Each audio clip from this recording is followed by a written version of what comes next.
여러분, 잠깐만 이 장면을 보십시오. 경상도 어느 고을, 한 사내가 관아마당 한복판에 무릎을 꿇고 있습니다. 얼마 전까지만 해도 이 고을에서 제일 으스대던 사내였습니다. 좋은 가세, 좋은 두루마기, 비단 버선에 가죽신까지 신고 마을 사람들 위해서 군림하던 자였습니다. 그런데 지금 그 사내의 얼굴은 흑빛이 되어 있고 두 손은 뒤로 묶여 있습니다. 옷은 찢기고 상투는 흘러내렸습니다. 눈물인지 콧물인지 낯짝 위로 줄줄 흘러내리고 있습니다. 그 앞에는 남루한 무명 저고리를 입은 여인 하나가 꼿꼿이 서 있습니다. 수척한 몸에, 갈라터진 손에, 하지만 눈빛만큼은 불꽃처럼 살아있는 여인. 도대체 이 두 사람 사이에 무슨 일이 있었던 것일까요? 오늘 이 이야기는 조선 순조 임금 시절 경상도 밀양 땅 어느 작은 마을에서 실제로 있었다고 전해져 내려오는 이야기입니다. 한 여인의 10년 한과, 하늘도 외면 못한 인과응보의 이야기. 끝까지 함께 해주십시오. 아직 저희 채널 구독 안 하신 분들, 지금 이 이야기 다 들으시고 나면 반드시 구독 버튼 누르게 되실 겁니다. 어르신들이 사랑방에서 듣던 그 정겨운 이야기, 여기서 만나보십시오. 때는 조선 순조 임금 재위 시절. 지금으로부터 한 200년쯤 전의 일입니다. 경상도 밀양 땅. 낙동강 줄기가 굽이굽이 흘러내리는 그 비옥한 들판 옆으로 작은 마을이 하나 있었습니다. 마을 이름은 버들골이야 했습니다. 버드나무가 많다 하여 붙은 이름이었는데 봄이면 버들 강아지가 날리고 여름이면 그늘이 짙어 제법 살기 좋은 마을이었습니다. 논밭도 기름졌습니다. 봄에 씨 뿌리면 가을엔 넉넉히 거두어들일 수 있는 그런 축복받은 땅이었습니다. 하지만 이 버들골에도 그늘이 있었습니다. 어느 마을에나 그런 사람이 하나씩은 있는 법이지요. 마을 사람들 위해서 군림하며 제 입속만 차리고 힘없는 이들을 짓밟는 그런 사람 말입니다. 버들골의 그 사람은 최마름이었습니다. 마름이라 하면 땅 주인을 대신하여 소작인들을 관리하는 사람을 말합니다. 땅 주인은 멀리 한양에 살면서 직접 내려오지 못하니 마름이 그 땅의 온갖 일을 도맡아 하는 것이지요. 최마름의 본명은 최달봉이었습니다. 나이는 40줄에 들어선 사내로 키가 크고 어깨가 떡 벌어진 체구였습니다. 눈빛은 날카롭고 입술은 늘 비죽 올라가 있어서 남을 깔보는 표정이 얼굴에 붙어 있는 것 같았습니다. 그는 마름자리를 이용하여 마을 사람들에게 온갖 것을 뜯어갔습니다. 소작료를 제멋대로 올리고 가을 거지 때 한섬은 자기 곳간으로 빼돌리고 마을 사람들이 무슨 일이 있을 때마다 이 핑계 저 핑계를 대며 돈을 받아냈습니다. 관아의 아전들과도 친분이 두터워서 감히 그를 고발하는 사람이 없었습니다. 어쩌다 누군가 용기를 내어 따지러 가면 다음 해 소작 계약이 끊어지고 마을에서 쫓겨나기 일쑤였습니다. 그러니 마을 사람들은 속으로는 이를 갈면서도 겉으로는 꼼짝 못하고 살았습니다. 이 버들골에 이 시성을 가진 한 여인이 살았습니다. 마을 사람들은 그녀를 복실엄마 혹은 이서방네 마누라라 불렀습니다. 본명은 이순덕이었으나 아무도 그 이름을 불러주지 않았습니다.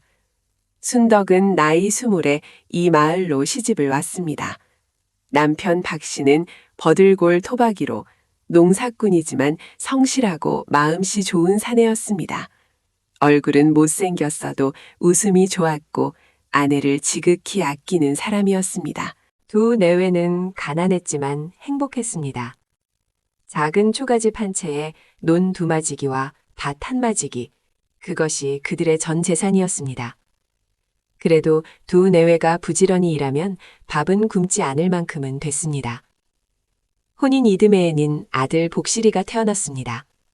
눈이 또랑또랑하고 손발이 통통한 귀여운 아이였습니다. 순덕은 그 아이를 보며 이렇게 생각했습니다.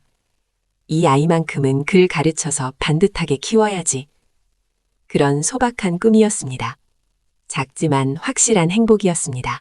그런데 하늘이 무심했습니다. 복실이가 3살 되던 해 남편 박 씨가 갑자기 몸져눕기 시작했습니다. 처음에는 단순한 감기련이 했는데 열이 떨어지지 않고 기침이 심해졌습니다. 의원을 불러봤습니다. 의원은 고개를 절레절레 흔들었습니다. 배가 상했소이다. 당분간 일을 쉬고 몸을 보양하셔야 하오. 하지만 일을 쉬면 먹고 살 수가 없었습니다. 박 씨는 아픈 몸을 이끌고 논으로 나갔습니다. 순덕이 말려도 소용없었습니다. 내가 누워있으면 당신이랑 복실이는 어쩌려고. 그 한마디에 순덕은 더 이상 말리지 못했습니다. 이듬해 봄, 꽃이 흐드러지게 피던 어느 날 아침, 박 씨가 논두렁에서 쓰러졌습니다. 그리고 사흘 후 32살의 나이로 세상을 떠났습니다. 남편을 잃은 순덕의 나이는 고작 25이었습니다. 4살 배기 아들 복실이를 안고 남편의 무덤 앞에서 통곡하던 그날, 순덕은 마음속으로 굳게 다짐했습니다. 어떤 일이 있어도 이 아이 하나만큼은 지켜내겠다. 과부가 홀로 아이를 키우기란 그 시절에는 정말이지 힘든 일이었습니다. 마을 사람들의 눈초리도 따가웠고 혼자 농사를 짓기에는 몸이 부쳤습니다. 하지만 순덕은 이를 악물었습니다. 날이 밝기 전에 일어나 해가 진 뒤에도 일을 했습니다. 논에서는 남자들만큼 일을 했고 밭에서도 손을 놓지 않았습니다. 그렇게 3년을 버티자 작은 논 두마지기가 조금 넉넉해졌습니다. 복실이도 쑥쑥 자랐습니다. 7살이 되자 마을 서당에 보냈습니다. 남편 없는 집에서 호러미가 밥 주려가며 서당 훈장에게 곡식을 갖다 바치고 아들을 공부시켰습니다. 복실이는 영리했습니다. 눈치도 빠르고 글도 잘 익혀 훈장 어른에게 칭찬을 자주 들었습니다. 그것이 순덕에게는 세상 그 무엇보다 큰 기쁨이었습니다. 그런데 복실이가 9살이 되던 해 가을이었습니다. 추수가 끝나고 나서 얼마 지나지 않아 최나름이 순덕의 집 앞에 나타났습니다. 최달봉은 부화 둘을 데리고 왔습니다. 커다란 체구에 갓을 눌러쓰고 손에는 담뱃대를 들고 있었습니다. 이서방네 마누라 나왔소? 순덕이 살인문 안에서 나왔습니다. 최달봉은 순덕을 위아래로 훑어보며 비주고 섰습니다. 올해 소장료 내야 할 것 아니오. 순덕은 고개를 끄덕였습니다. 예, 지난주에 이미 갖다 드리지 않았습니까? 12말 맞춰드렸는데요. 최달봉이 담뱃대를 흔들었습니다. 12말이요? 올해 소장료가 15말인데 무슨 소리를 하시오? 순덕이 눈을 크게 떴습니다. 15말이라니요? 작년에도 12말이었고 그 전에에도 12말이었습니다. 갑자기 왜... 최달봉이 말을 잘랐습니다. 올해 주인 어른 댁에서 연락이 왔소. 소장료를 올리라는 군부가 있었단 말이오. 어쩌겠소. 주인 어른 말씀이니.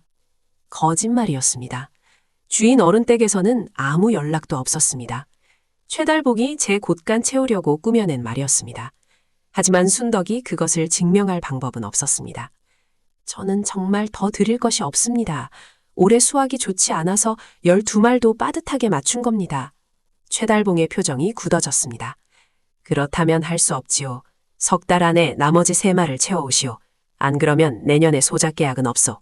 소작 계약이 끊어지면 그것으로 끝이었습니다. 논과 밭을 빼앗기는 것과 마찬가지였습니다. 최달봉은 돌아서면서 낮은 목소리로 말했습니다. 과부 혼자서 논 두마지기를 어찌 건사하려 하오. 고생이 많으시겠어. 하하하. 그 웃음이 순덕의 귓가에 오래도록 맴돌았습니다. 순덕은 그날 밤 잠을 이루지 못했습니다. 새 말의 쌀, 지금 당장 없는 것이었습니다. 남은 쌀은 겨울을 버티기에도 빠듯했습니다. 어찌해야 하나. 순덕은 천장을 보며 생각했습니다. 결국 다음 날 아침 마을 어귀에 사는 심노인을 찾아갔습니다. 마을에서 제일 나이 많고 덕망 있는 어른이었습니다. 심노인은 순덕의 이야기를 듣고 깊은 한숨을 내쉬었습니다. 참, 저 최마름 녀석이 또 그러는구나. 이번이 몇 번인지 모르겠어. 올해만 해도 건너마을 김서방네도 소장류 더 내라는 바람에 밭 하나를 넘겼는데 심노인이 순덕을 달래듯 말했습니다. 내가 쌀 2말은 꿔줄 수 있소. 나머지 1말은 직접 어떻게 해봐야 할 것구먼. 하지만 조심하시오. 저자가 악독하여서 맞서다가는 더 큰 봉변을 당한다오. 순덕은 눈물을 삼키며 고개를 숙였습니다. 감사합니다, 어르신. 그런데 이때였습니다.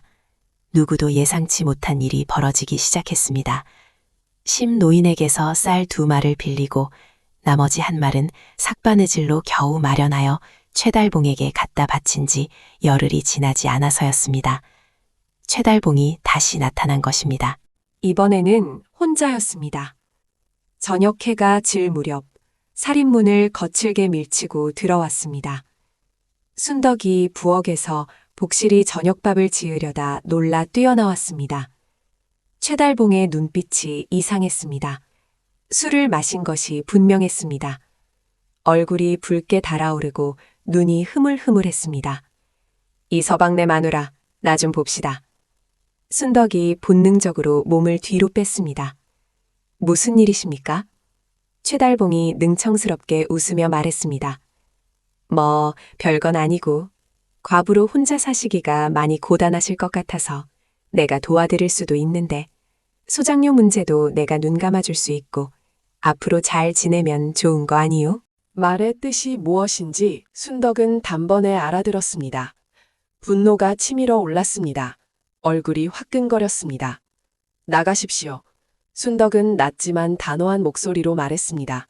최달봉의 표정이 굳어졌습니다. 뭐요? 내가 잘 봐주겠다는데 이게 무슨 태도요? 나가십시오.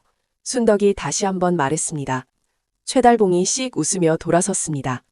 두고 봅시다. 앞으로 후회하지 않기를 바라오. 그 발길 소리가 사라지고 나서야 순덕은 주저앉고 말았습니다. 온몸이 떨렸습니다. 부엌 쪽에서 복실이가 고개를 내밀었습니다. 엄마, 저 아저씨 왜 왔어? 순덕은 억지로 웃음을 지었습니다. 아무것도 아니야. 어서 들어가 있으렴. 하지만 속으로는 알고 있었습니다. 이것이 끝이 아니라는 것을. 최달봉의 보복은 생각보다 빨리 그리고 잔인하게 왔습니다. 이듬해 봄이었습니다. 논에 모내기를 해야 할 철이 되었는데 최달봉이 소작계약 갱신을 거부했습니다. 이서방네 마누라는 올해 소작계약 없소. 그 한마디였습니다. 이유도 없었습니다. 설명도 없었습니다. 그냥 그 한마디로 끝이었습니다. 순덕은 아연실색했습니다. 논 두마지기, 그것이 순덕의 전부였습니다. 그것이 없으면 먹고 살 길이 막막했습니다. 마을 어른들을 찾아가 하소연했습니다. 심노인도 최달봉을 찾아가 선처를 부탁했습니다. 하지만 최달봉은 꿈쩍도 하지 않았습니다. 내 맘대로 하는 소작계약에 남이 왈가왈부할 일이 아니오. 순덕은 관아에 가서 억울함을 호소하려 했습니다. 하지만 아전들은 최달봉과 한편이었습니다. 서류를 받아주지도 않았습니다. 증거가 있소 마름이 소작계약 안 해준다는 게 무슨 잘못이오. 문전박대였습니다. 순덕은 집에 돌아오는 길에 혼자 울었습니다. 갈 곳이 없었습니다. 10살짜리 아들이 집에서 기다리고 있었습니다. 그 아이의 얼굴을 떠올리니 더 크게 울음이 터져나왔습니다. 남편아, 당신이 있었더라면. 한참을 울다가 순덕은 눈물을 닦았습니다. 울어서 해결될 일이 아니었습니다. 그날 밤 순덕은 남편의 위패 앞에 무릎을 꿇고 앉아 나지막이 말했습니다. 당신 지켜봐 주시오. 내가 반드시 살아남겠소. 그리고 반드시 우리 복실이 반듯하게 키워내겠소. 두고 보시오. 논을 빼앗기고 나서 순덕의 삶은 더욱 가혹해졌습니다. 남의 논에서 품삯이를 했습니다. 밭두렁에서 나무를 뜯어 장에 내다 팔았습니다. 삭바느질을 했습니다. 마을 사람들의 빨래를 받아서 해주기도 했습니다. 손이 트고 발이 부르텄습니다. 허리가 아파도 쉬지 않았습니다. 그렇게 하루하루를 버텼습니다. 복실이도 서당에 보내는 것을 계속했습니다. 아이만큼은 흔들리지 않게 하고 싶었습니다. 그런데 하늘은 왜 이리 야속한지 그해 여름 큰 비가 내렸습니다. 사흘을 쉬지 않고 퍼붓는 비였습니다. 마을 냇가가 넘쳤습니다. 집들이 잠겼습니다. 순덕의 작은 초가집도 무사하지 못했습니다. 흙벽이 무너지고 지붕이 내려앉았습니다. 비가 그치고 나니 집이 거의 폐허가 되어 있었습니다. 순덕은 무너진 집 앞에서 복실이를 꼭 안고 서 있었습니다. 복실이가 울먹이며 물었습니다. 엄마, 우리 이제 어디서 자? 순덕은 눈물이 쏟아지려는 것을 꼭 참으며 아이의 머리를 쓰다듬었습니다. 괜찮아. 엄마가 다 해결할게. 마을 사람들이 도왔습니다.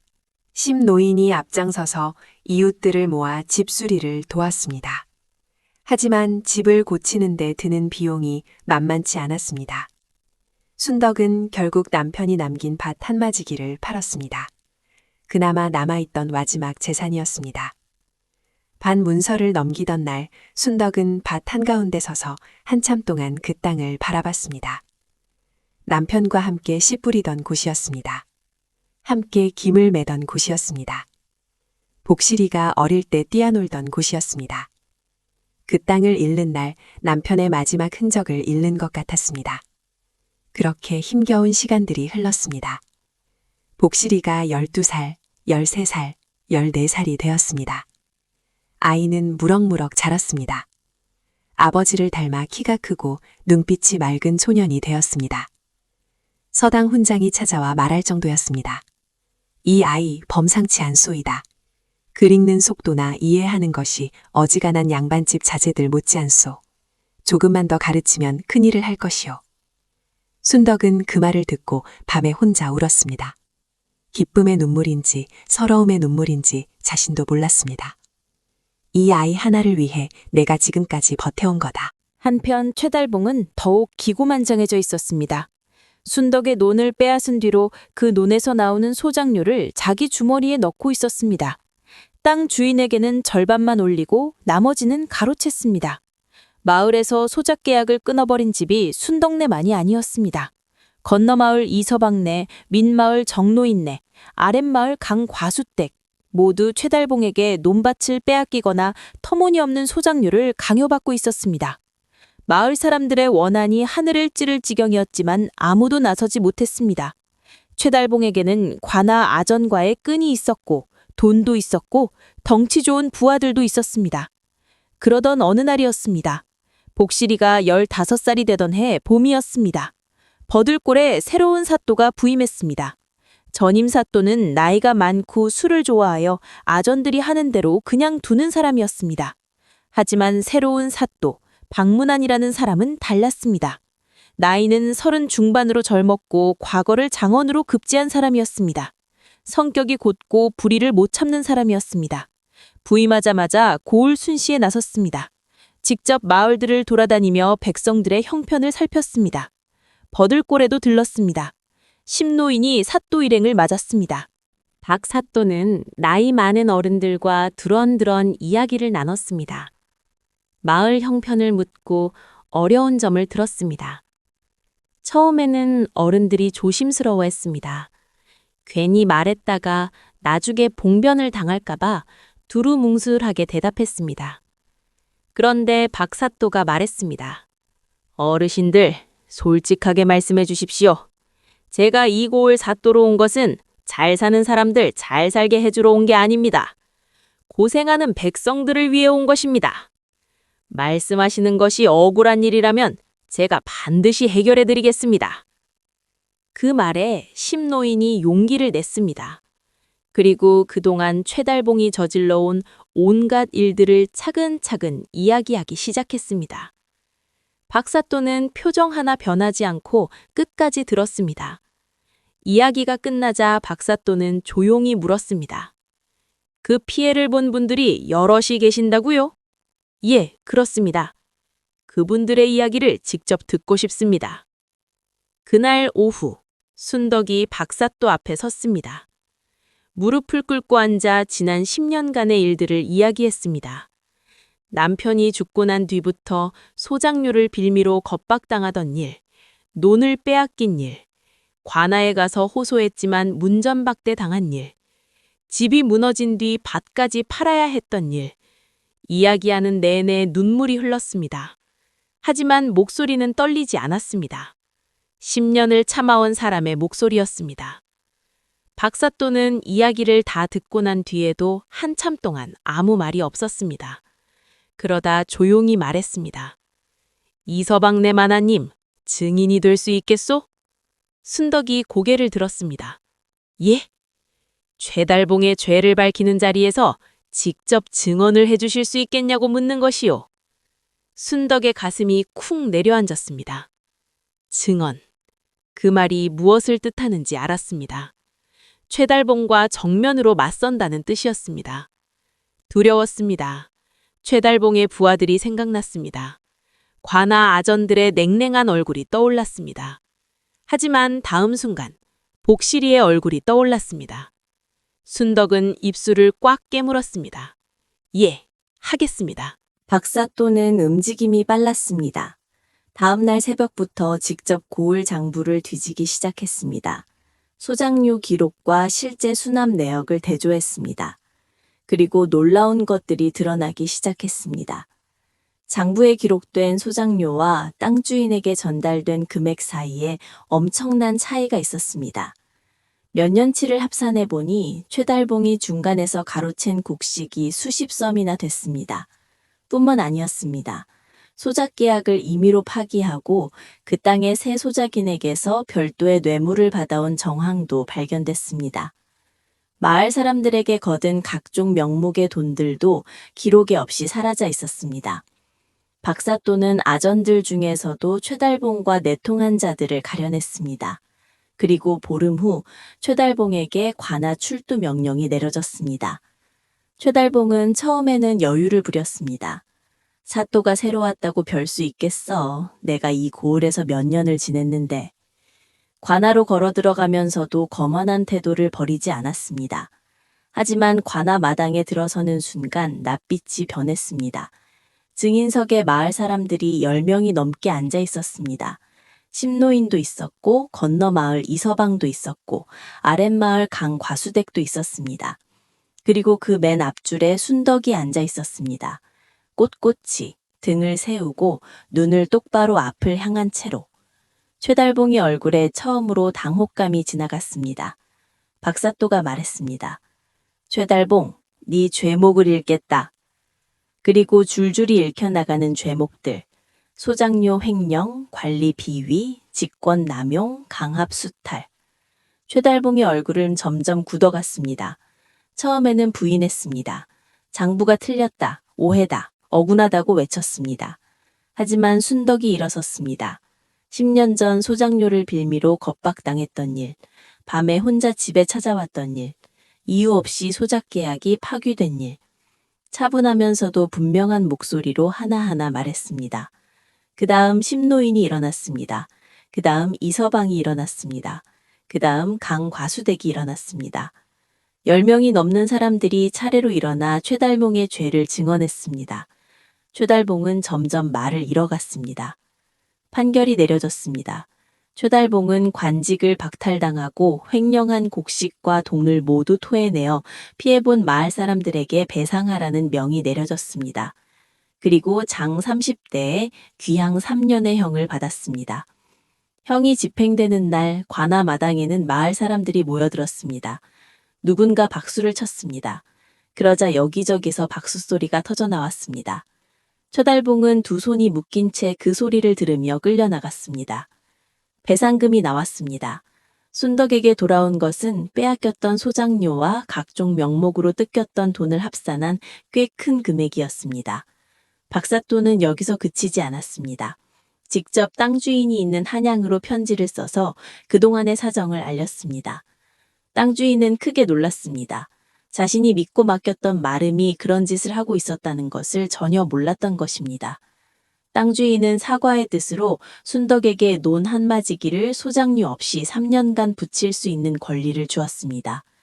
이 모든 일이 마무리되던 날 저녁, 순덕은 남편의 무덤을 찾아갔습니다. 가을 하늘이 높고 푸르렀습니다. 억새가 바람에 흔들렸습니다. 순덕은 무덤 앞에 무릎을 꿇고 앉아 한참 동안 아무 말도 하지 않았습니다. 그러다 가만히 말했습니다. 당신, 기다려줘서 고마워요. 내가 해냈소. 눈물이 흘렀습니다. 이번에는 서러움의 눈물이 아니었습니다. 그냥 오래 쌓인 것들이 녹아 흘러내리는 눈물이었습니다. 기억하십니까? 이야기 초반에 심노인이 순덕에게 말했습니다. 내가 쌀 2말은 꿔줄 수 있소. 그 심노인이 없었다면 어땠을까요?